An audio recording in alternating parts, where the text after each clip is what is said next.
नमस्कार दोस्तों, मैं जी सबका स्वागत करता हूं आपके अपने यूट्यूब चैनल पे। तो दोस्तों, आज की इस वीडियो में हम आपको बताने वाले हैं कि MPIGR के थ्रू किस पर्पस के लिए कितने रुपए का स्टैम्प और कैसे निकालना है। तो आज की इस वीडियो में हम उसी जानकारी देने वाले हैं कि आप पूरा जो स्टैम्प का स्ट्रक्चर है, किस तरीके से किस पर्पस के लिए कितने रुपए का स्टैम्प निकालना है। तो उसके लिए आप इस वीडियो को पूरा लास्ट तक देखिएगा और चैनल पर नए हैं तो चैनल को सब्सक्राइब करें, बेल आइकन को दबा दें, जिससे कि हमारे चैनल पर आने वाली सभी वीडियो की नोटिफिकेशन आपको सबसे पहले मिले। तो चलिए दोस्तों, वीडियो को शुरू करते हैं। तो दोस्तों, ई स्टैम्प निकालने के लिए सबसे पहले जो registration and stamp commercial tax department जो मध्य प्रदेश शासन की ऑफिशियल वेबसाइट mpigr.gov.in है, उसको सबसे पहले आपको ओपन करना होगा। यानी आपको जो आपके ब्राउज़र है उसमें सर्च करना होगा। जब आप सर्च करेंगे तो कुछ इस तरीके का इंटरफेस ऑफिशियल पोर्टल का ओपन होगा। इसमें कुछ बेसिक इंस्ट्रक्शन के साथ साथ कुछ बेसिक सर्विसेज है जिसका यूज़ आप बिना यूज़र आईडी के भी कर सकते हैं, बिना लाइसेंस के भी यूज़ कर सकते हैं। अब दोस्तों, जैसे ही ये पोर्टल ओपन होगा तो इसमें आपको बहुत सारे ऑप्शंस मिलेंगे। एक राइट हैंड साइड में टॉप में संपदा का आइकन मिलेगा, जिसमें एक लॉक ऑप्शंस होगा, उस पर आपको क्लिक कर देना है। जैसे ही आप उस पर क्लिक करते हैं ना, तो जब आप संपदा वाले ऑप्शन पर क्लिक करेंगे तो एक नया टैब आपके सामने ओपन होगा, जिसमें यूज़र आईडी लॉगिन करने के लिए बोला जाएगा। सबसे पहले आपका यूज़र नेम, फिर पासवर्ड, फिर कैप्चा कोड और एक लैंग्वेज का ऑप्शन मिलेगा, हिंदी या इंग्लिश। तो जो लैंग्वेज आप यहाँ पे सेलेक्ट करेंगे उसी लैंग्वेज में आपकी अंदर की सर्विसेज ओपन होंगी। तो वो लैंग्वेज आप अपने प्रेफरेंस के हिसाब से सेलेक्ट कर लें।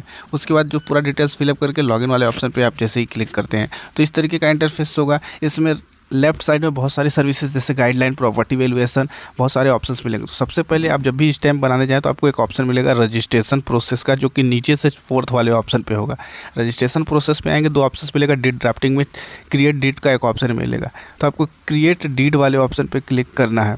जैसे ही क्रिएट डीड वाले ऑप्शन पर क्लिक करेंगे, दो ऑप्शंस मिलेगा, एक ई स्टैम्प, एक रजिस्ट्रेशन प्रोसेस का। तो आपको ई स्टैम्प की जो ऑप्शन है उस पर क्लिक करना है। जब आप ई स्टैम्प बनाने जा रहे हैं तो ई स्टैम्प वाले ऑप्शन पे आएंगे तो डीड नेम का एक ऑप्शन मिलेगा, डीड कंटेंट का एक ऑप्शन मिलेगा। तो जो भी पर्पस हो आपका ई स्टैम्प का, उसको डीड नेम में लिखेंगे और डीड कंटेंट में जो आप डिटेल्स लिखेंगे ये स्टैम्प पे प्रिंट होकर आएगा। उसके बाद आपको फिनिश कर देना है। तो डीड कंटेंट आपका प्रिंट होकर आएगा, ये आपको याद रखना है। फिर आपको करना क्या है, ऊपर में आएंगे तो ई स्टैम्प्स का ऑप्शन मिलेगा, उस पर क्लिक करेंगे, चार ऑप्शंस मिलेगा। एक नॉन जुडिशियल का मिलेगा, उस पर क्लिक करेंगे, फिर नॉन जुडिशियल का मिलेगा, उस पर फिर से आपको क्लिक करना है। तो जैसे ही आप नॉन जुडिशियल वाले ऑप्शन पे क्लिक करेंगे, कुछ इस तरीके का ऑप्शन मिलेगा। ऊपर में एक आपको ऑप्शन मिलेगा क्रिएट न्यू एप्लीकेशन का, तो आपको क्रिएट न्यू एप्लीकेशन पे क्लिक करना है। जैसे ही आप उस पर क्लिक करेंगे, इस तरीके का ऑप्शन आपके सामने मिलेगा डीड कैटेगरी का। तो इसमें एक उसके आगे सेलेक्ट का ऑप्शन मिलेगा, 5 ऑप्शंस मिलेंगे, company, share, transfer, oblique partnership. अगर किसी कंपनी से संबंधित कोई भी एग्रीमेंट है या फिर पार्टनरशिप एग्रीमेंट है तो सबसे पहला ऑप्शन आपको ऊपर वाला सेलेक्ट करना है।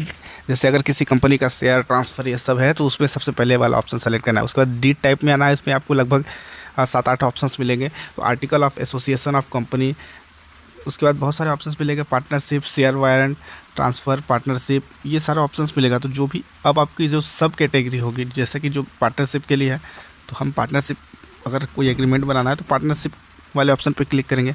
तो जैसे ही आप पार्टनरशिप वाले ऑप्शन पे क्लिक करेंगे तो जो भी पार्टनरशिप में एक बेसिक अमाउंट आप के बीच में जो भी कंपनी के संबंधित हैं उससे संबंधित वो डिटेल्स आपको नीचे फिलअप करनी। जैसे पार्टनरशिप हमने फिलअप किया, उसमें 3 ऑप्शंस मिलेंगे इंस्ट्रूमेंट में। तो आपको partnership cash of more than 50,000 ये ऑप्शन मिलेगा। अब total amount contribute in partnership ये फिलअप करेंगे, उसका आपको चार्ज देना पड़ेगा।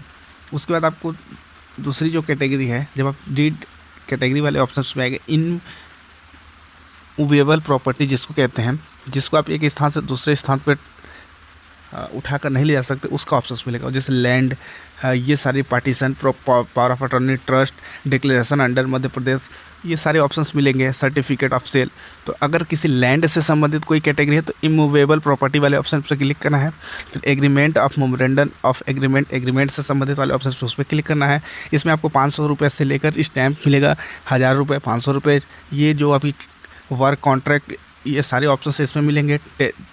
टेलीविज़न, सिनेमा, केबल, मतलब जो आपकी एग्रीमेंट होगी ऐसी प्रॉपर्टी जो कि आप एक स्थान से दूसरे स्थान तक नहीं ले जा सकते हैं, उस प्रॉपर्टी का अगर आपको एग्रीमेंट कराना है तो इमूवेबल प्रॉपर्टी में आकर agreement of memorandum of an agreement वाले ऑप्शंस में आके उसमें आप अपनी कैटेगरी के हिसाब से सेलेक्ट कर सकते हैं। जैसे कि अगर आप फ्रेंचाइजी एग्रीमेंट कराते हैं तो 10,000 रुपये का स्टैम्प जनरेट होगा, और अगर आप किसी अदर पर्पज़ के लिए एग्रीमेंट कराते हैं तो उसमें आपको 500 रुपये का स्टैम्प जनरेट होगा। जैसे ही आप जो भी प्रॉपर कैटेगरी सेलेक्ट करेंगे उसके इंस्ट्रक्शन आपको डिस्क्रिप्शन में मिल जाएगा नीचे, उसी के हिसाब से चार्ज लेगा। अगर आप वर्क कॉन्ट्रैक्ट का कोई स्टैम्प क्रिएट कर रहे हैं तो उसका जो भी वर्क कॉन्ट्रैक्ट अमाउंट होगा उसका 0.1% आपको देना पड़ेगा। उसके बाद अब आपको ये सारा इमूवेबल प्रॉपर्टी के डिटेल्स है, जैसे कि अगर आपने कोई भी लैंड या फिर अगर कोई भी प्रॉपर्टी है जो कि आप एक स्थान से दूसरे स्थान पर नहीं ले जा सकते, तो वो सेकेंड वाले ऑप्शंस में आके डॉक्यूमेंट इमूवेबल प्रॉपर्टी वाले ऑप्शंस पे क्लिक करके उसका एग्रीमेंट बना सकते हैं। पावर ऑफ अटॉर्नी के लिए भी बना सकते हैं। जैसी सर्विस होगी, जितने के चार्जेस होंगे उसके हिसाब से इसमें ऑटोमेटिक स्टैम्प की वैल्यूएशन आपको मिल जाएगी। जैसे कुछ डिटेल्स ऐसी हैं जिसमें आपको कुछ अमाउंट फिलअप करना पड़ता है तो उसका 0.1%, 0.4% ये चार्जेस डिसाइड होते हैं। तो आपको जो भी अमाउंट डालेंगे उसका जो गवर्नमेंट स्टैम्प ड्यूटी है आपकी स्क्रीन पर ओपन होकर आ जाएगा। अब दोस्तों लोन के लिए तो इसमें एक थर्ड वाला ऑप्शंस मिलेगा, document related to loan and bond. Loan से संबंधित जितनी भी सर्विसेज हैं जैसे bank guarantee, indemnity bond, letter of guarantee, letter of licence, mortgage, ये सारी डिटेल्स यहाँ से मिल जाएगी। तो अगर आप हाइपोथिकेशन जो भी बनाना चाहते हैं तो लोन एंड बॉन्ड वाले ऑप्शन पे जाके देखिएगा कि बहुत सारे सर्विसेज इसमें मिल जाएंगे। Security bond, note, mortgage deed, ये सारी डिटेल्स आपको यहाँ पे मिल जाएगी। तो जिस भी तरीके की अगर आप बैंक गारंटी या बैंक से लोन ले रहे हैं तो एग्रीमेंट ऑब्लिक memorandum of an agreement, title deed, hypothecation, इन सभी के जो अगर बैंक से आप लोन ले रहे हैं तो ये सारी लोन के स्टैम्प बैंक से मंगाया जाता है। जैसे हम इंडिमिनिटी बॉन्ड की बात करें क्षतिपूर्ति के लिए, तो क्षतिपूर्ति में आपको 1,000 रुपये का स्टैम्प जनरेट होकर आ जाएगा। उसमें आपको सिक्योरिटी अमाउंट डालना पड़ेगा। उसके बाद आपके सामने लेटर ऑफ गारंटी, एग्रीमेंट में जो आप क्लिक करते हैं तो इसमें आपको आपके लोन अमाउंट का 0.25% चार्ज देना पड़ेगा। यानी अगर आप 5 लाख रुपए ले रहे हैं तो उसका 0.25% आपको ऑटोमेटिक आ जाएगा। उसके बाद अब थर्ड कैटेगरी जो है दोस्तों, लीज एंड रेंट या फिर लीज पे कोई प्रॉपर्टी ले रहे हैं तो आप मैनुअल उसका एग्रीमेंट कराना चाह रहे हैं तो उसको आप लीज एंड एग्रीमेंट वाले ऑप्शन पे जाकर क्लिक करेंगे तो lease deed, surrender lease deed, इसमें 2 ऑप्शंस मिलेंगे। अगर आप लीज क्रिएट कर रहे हैं तो लीज डीड पे जाएंगे, और अगर आप लीज को सरेंडर कर रहे हैं, पहले की लीज है उसको आप कैंसिल कराना चाहते हैं तो सरेंडर लीज डीड वाले ऑप्शन पर क्लिक करके कुछ इस तरीके का इंस्ट्रक्शन मिलेगा। इस पर क्लिक करके वो अमाउंट फिलअप करना है जो आपने पहले क्रिएट किया है या फिर जिस हिसाब से, तो इसमें आप 500 रुपीज़ का मिनिमम आपको इस टाइम क्रिएट होकर आ जाएगा। अब लीज़ आप सरेंडर करना चाहते हैं तो सरेंडर ऑफ लीज़ वाले ऑप्शन पे जाइए, फिर सरेंडर ऑफ लीज़ का ऑप्शन मिलेगा। अब एक ऑप्शन मिलेगा मिसक्लेनियस का, 5वां ऑप्शन मिसक्लेनियस का। इसमें आपको 0 रुपये से लेकर आप 1,000, 10,000, 5,000 का स्टैम्प इससे जनरेट हो सकते हैं। जैसे आप adoption deed, affidavit, notary, character certificate के लिए, डाइवर्स के लिए, और जो award without property, apprenticeship deed, cancellation deed, character party, बहुत सारी सर्विसेज मिल जाएंगी। अगर आपके पास आर्म्स लाइसेंस है उसका स्टैम्प यहीं से आप जनरेट कर सकते हैं। तो इसमें आपको बहुत सारी मल्टीपल सर्विसेज मिलेंगी। जो भी आप सर्विसेज या जिस भी कैटेगरी का आपको स्टैम्प क्रिएट करना है उसको सेलेक्ट करेंगे, इंस्ट्रक्शन में जाएंगे, उसको सेलेक्ट करेंगे, उसके बाद नेक्स्ट करेंगे। उसका आपको इंस्टेंट आपके स्क्रीन पर जो स्टैम्प की वैल्यू है, कितने रुपए का स्टैम्प किस पर्पस में जनरेट होगा, वो आपकी स्क्रीन पर ओपन हो जाएगा। अब जैसे कॉपी ऑफ एक्सट्रैक्ट, इसमें 100 रुपीज़ का स्टैम्प जनरेट होगा जो कि मिसक्लेनियस में मिलेगा। उसके बाद आपको जो एफिडेविट वाला है, एफिडेविट पे जाएंगे तो 50 रुपये का स्टैम्प जनरेट होगा। उसके बाद आप लाइसेंस, ऐसे आर्म्स लाइसेंस, बंदूक अगर आपके पास है तो उसके लिए एक ऑप्शन आपको इसमें लाइसेंस रिलेटेड ऑफ आर्म्स। तो दोस्तों अब जैसे कि इसमें बहुत सारे सर्विसेज हैं, वो स्टैम्प अब जिस भी पर्पज़ के लिए है वो आपके यूज़फुल आएगा। जैसे नोटरी के लिए आप क्रिएट करते तो 100 रुपीज़, 50 रुपये। अब लाइसेंस जैसे पिस्टल के लिए, रिवॉल्वर के लिए, रिवॉल्वर एंड पिस्टल के लिए, रिवॉल्वर एंड पिस्टल्स के लिए, ये कैटेगरीज़ हैं यहाँ पे डिसाइडेड हैं। अब जैसे कि पिस्टल के लिए क्लिक करते हैं तो 2,000 रुपये का आपके स्टैम्प जनरेट होकर आ जाएगा। बस आपको अब जैसे यहाँ से क्लिक करने के बाद नेक्स्ट कर देंगे तो आपको बेसिक डिटेल्स जैसे नाम, पिता का नाम, ये सारी डिटेल्स फिलअप करके आपको फाइनल कर लेना है। तो दोस्तों बहुत बार लोग पूछते हैं कि 1000 रुपये का स्टैम्प बनाने के लिए क्या करना है। तो इमूवेबल प्रॉपर्टी में जाके एक ऑप्शन मिलेगा डीड टाइप में ट्रस्ट का, ट्रस्ट वाले ऑप्शन पे आएंगे तो आपको 1000 रुपये का स्टैम्प जनरेट होकर आ जाएगा। अब यहाँ पे इस तरीके से सेलेक्ट करना है, उसके बाद नेक्स्ट करना है। नेक्स्ट करेंगे तो यहाँ पे 1000 रुपये का स्टैम्प आपकी स्क्रीन पे ओपन होगा। ब्रीफ डिस्क्रिप्शन ऑफ डॉक्यूमेंट, यहाँ पे वह लिखना है, अगर एग्रीमेंट है तो एग्रीमेंट लिखना है, जो भी पर्पस हो उसको आप यहाँ पे लिख लें। फिर ई स्टैम्प पर्पस, ये स्टैम्प पे प्रिंट होकर आएगा। पार्टी टाइप में आपको 2 ऑप्शंस मिलेगा, इंडिविजुअल, ऑर्गेनाइजेशन। ऑर्गेनाइजेशन में किसी कंपनी का डिटेल्स, इंडिविजुअल में आप अपना सेल्फ डिटेल।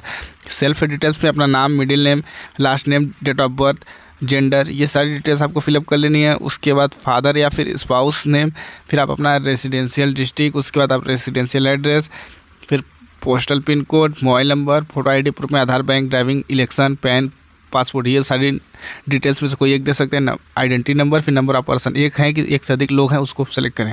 फिर सेकंड पार्टी में इंडिविजुअल, ऑर्गेनाइजेशन दोनों का ऑप्शन मिलेगा। जो भी जिसके साथ एग्रीमेंट कर रहे हैं, किसी कंपनी के साथ कर रहे हैं तो कंपनी का डिटेल्स, अगर सेल्फ कर रहे हैं तो सेल्फ में किसी व्यक्ति का नाम लिख के, यानी जिस व्यक्ति के साथ एग्रीमेंट कर रहे हैं उसका नाम, डिटेल्स लिख के आप पूरी डिटेल्स सेम तरीके से फिलअप करके फिर नीचे आएंगे तो डीड कॉन्टैक्ट में डीड आईडी मांगा जाएगा, जो कि आपने सबसे पहले वीडियो के में हमने बताया था कि डीड कैसे क्रिएट किया जाता है। वह नंबर जो आपको मिलेगा उसको यहाँ पे फिलअप करके वैलिडेट वाले ऑप्शन पे क्लिक करेंगे। उसके बाद वैलिडेट करने के लिए, कंफर्म करने के लिए एक ऑप्शन मिलेगा, उसमें एक कंज्यूम का ऑप्शन मिलेगा। कंज्यूम वाले ऑप्शन पे क्लिक करेंगे तो ये डीड कॉन्टेंट फाइनल हो जाएगा। फिर सेव करेंगे, फिर पेमेंट करेंगे, फिर आप जो माइक्रोसॉफ्ट का एज ब्राउज़र है उससे प्रिंट कर सकते हैं जो भी आपका ई स्टैम्प होगा। तो आई होप दोस्तों आप इस वीडियो के माध्यम से सीख गए होंगे कि ई स्टैम्प में कितने प्रकार की सर्विसेज हैं और किस कैटेगरी के लिए कौन सा ऑप्शन से स्टैम्प निकालना है।